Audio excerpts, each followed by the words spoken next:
இந்த பொறப்பு தான் நல்ல ருசிச்சு சாப்பிட கிடைச்சது.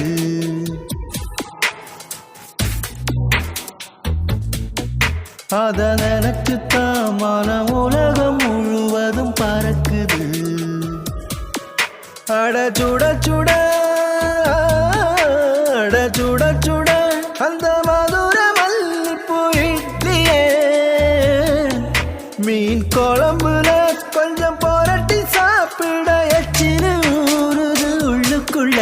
இந்த பொறப்பு தான் இந்த பொறப்பு தான் நல்ல ருசிச்சு சாப்பிட கிடைச்சது.